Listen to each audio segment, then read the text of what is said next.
Can you imagine taking your rowboat or your canoe down to the river's edge? The current is moving very rapidly, and you set your canoe in, deliberately point it upstream, and begin paddling with everything you've got. And we say, if you'll stop paddling so hard, the current will take you. Why not go with the flow? And humans say, oh, Abraham, that just seems lazy. And then we say, well, how long can you keep that up? And you say, I don't know, but I'm willing to try. We have human standards and contests. We are given rewards and awards, not while we're alive, mind you, after we're dead. And we measure ourselves against others who are struggling equally.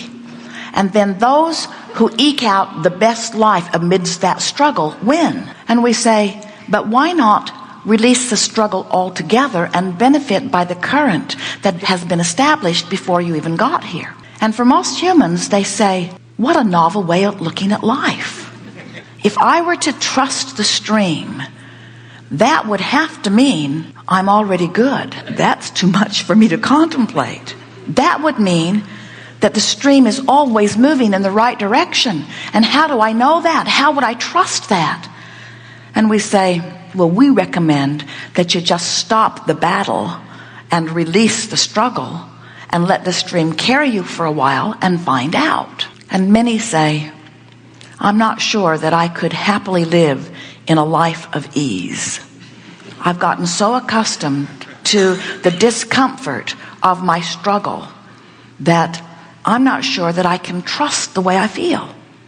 Because, there are others who have been struggling, I think, too, who have convinced me that there is virtue in the struggle. And so I have, in my human body, learned other criteria that I use to evaluate the appropriateness of whether I go with the flow or whether I fight the current.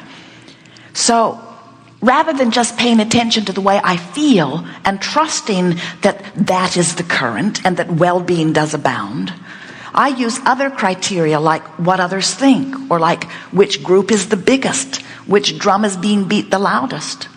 Rather than thinking a thought based on how it feels, I think thoughts based upon the truth of them. And we say, and how do you come to those conclusions? And humans say, well, we get consensus from the masses. We all talk about it, and then we come to conclusions of right and wrong. And we just have to ask the question, how's that working out? Have you ever come to a consensus about anything, or are you still dropping bombs on those who don't agree? When you understand that there is a current or a flow that is bigger than the human life you are living, and that it is your legacy, it is your inheritance, and it is well-being, and you measure your vibrational frequency in relationship to it, now you've got guidance you can count on every single time. We laugh at Esther sometimes, and Jerry. We watch them as they are making their way around this nation again and again and again in their monster bus. And they have a ritual that they perform where they hook the tow car up to the monster bus and off they go again. And it is a very long rig. The bus is 45 feet long and the car is 20-something feet long, and the hitch in between. So they take up a very big space when they get themselves all hooked together. And Esther's philosophy is, let's get out there in some parking lot or along the side of some nice straight road, and let's get all nice and straight, and then let's hook up.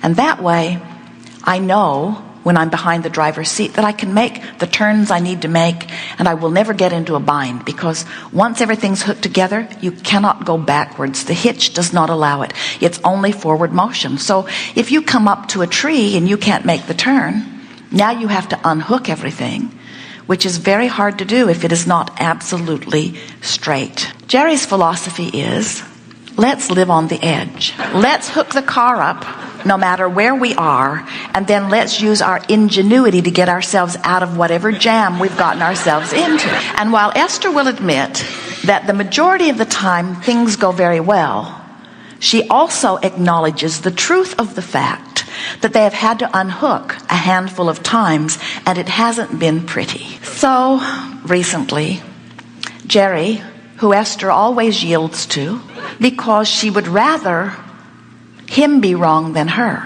No matter how right she believes she is, at the end of the discussion, Esther will say, let's do it your way. But what she means is, I hope we get in a jam. And recently it occurred to her that what she's saying is, I would rather be right than have things go well. Startling revelation to her. And then she wonders, and we wonder too, and we would like you to ask yourselves, how did you get into a place of competition about rightness when the entire universe is conspiring to help things go well for you?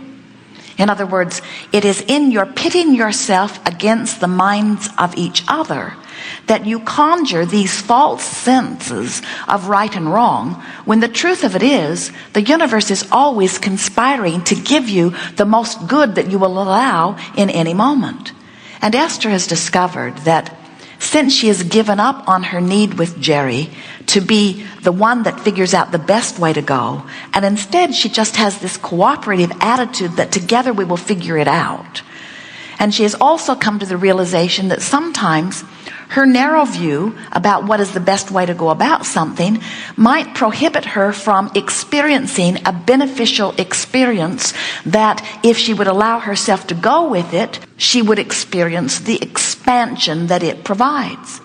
In other words, that's the attitude with which you came forth into this physical body. You did not say, I'll go forth, but before I get there, get it all cleaned up so that when I get there, I will only see things that please me. Instead, you said, I will come forth into this variety, and as I sift through it, I will come to my own personal conclusions about what I prefer, and I will give those my undivided attention. And as I give those things I want my undivided attention, they will make up my life experience. Because from non-physical, you understand law of attraction. From non-physical, you understand that you are vibrational beings, period. Oh yeah, there's that blood and flesh and bone, blah, blah, blah, blah, blah. You are vibrational beings. You are more radio frequency. You are more energy. You are more light. You are more vibration than you are anything. And your vibration has a frequency. And your vibration is about the source energy that you are, but it is also about the thought you're thinking right now in relationship to the source energy that you are right now. Do you get that? So when you love someone, your thought about love is such a vibrational match with Source's view about same subject that you become one powerful consensus of vibration. You are in alignment, and in that moment you are thriving top to bottom. But in your hatred or in your anger, even though you may be justified, even though someone may have absolutely wronged you, in your anger, you are emitting a vibrational signal that is a far cry from how Source is seeing the same subject, and you have affected a vibrational separation, is too strong of word, but a vibrational resistance that you can feel in your emotional center. It feels like negative emotion. It feels like powerlessness. It feels like despair. It feels like fear. It feels like anger. It feels like any number of those negative feelings, emotions, but it is your guidance saying to you, your perspective and therefore your vibration is causing a separation within you that is not necessary. And humans say, oh yes it is, because they won't do what I need them to do so that I can feel better. And we say, what's what anybody's doing got anything to do with how you feel? And humans say, you're kidding, right? What they're doing has everything to do with how I feel, because when I see them do it, I feel bad. If they'd do something different, I might feel different. And we say, now we understand your perception of powerlessness. You think that to feel better, you've got to control conditions. And you can't, because there's too many others with the right to choose and be and do as they choose. And you say, well, they have the right, but they don't have the right to do it in my experience. Their freedom ends where my nose begins, you say. And we say, they're free to be as they are, and you're free to observe them as they are. And whatever it is you are giving your attention to, law of attraction is bringing you more of. And you have the power to vibrate in ways that bring you only what you want, or you can be sloppy about your observation. You can be sloppy about your thinking. You can just look all around and vibrate about all of it and get some of all of it. So you can attract clarity or confusion or some of both. You can attract wellness and sickness and some of both. You can attract anything that you make dominant in your vibration, but you're in charge. And the best part of it is you've got constant, every moment, never-ending vibrational feedback, because the source that is within you never stops offering the steady signal, and that steady signal is always one of those 2 points of vibrational relativity which are giving you your feedback. Not only can you be or do or have anything that you choose, you were born to choose. And not only can you be or do or have anything that you choose, there are no limits to that. There is no competition. There is nothing that someone else can receive that can anyway detract from your receiving, because the universe is yielding to you, to you, to you, to you. You are an extension of Source, and you have caused Source to expand, and Source stands in that expanded place because of you and offers the signal of that expansion with relentless energy and never stops offering that signal to you. Talk about a flow. Oh, what a current. What a current. And friends, we are so impressed in your mass consciousness and individual ability to buck that current. It's quite impressive. You've been at it a while, but we're here to beg you, no, that's not right, encourage you to give up the struggle. Jerry and Esther had the glorious experience of going whitewater rafting on a Colorado River that had quite a flow.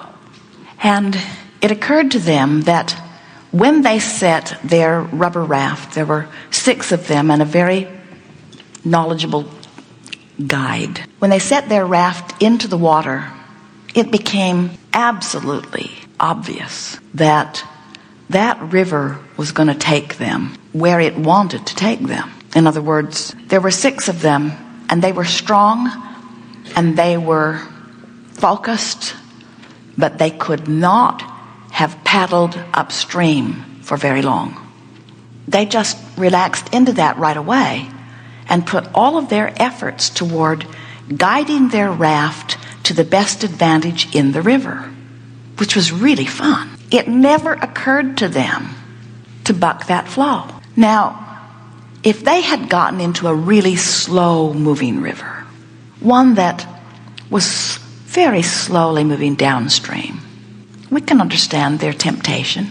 All right, guys, 1, 2, 3, 4, let's move up the stream. And what we're saying to you is, as life causes you to know what you don't want, which causes you to know what you do want, your stream gets moving faster and faster and faster and faster and faster and faster and faster.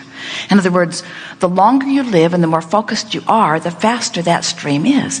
And here's the thing that we want so much for you to hear from us. There's no counter stream. There was not a stream pulling them this way and a stream pulling them this way. And there isn't true with you either. When it feels to you that things are hard in your experience, all it is speaking to is your learned resistance to your natural stream. Do you get what we mean by that? The harder things feel, the more it means life has caused you to want something. When you really, really, really, really, really feel strong negative emotion, you know what that means? That means you really, really, really, really want something, and you've wanted it for a long time, and you've got source energy working with you, and you've got a huge current that is going. And when you allow yourself to go with that current that your life has caused you to carve out, you feel wonderful. But when you stand in obstinate opposition to that stream, you feel awful. And so, from our way of looking, we just can hardly believe that you could find any reason whatsoever not to just relax and go with the stream. So you get it that you were source energy before you were in this body? And as source energy, you were consciousness that came here with reason? And you deliberately exposed yourself to variety for the purpose of coming to new conclusions about what you thought life would be. And when you die, you allow your total becoming of all of that.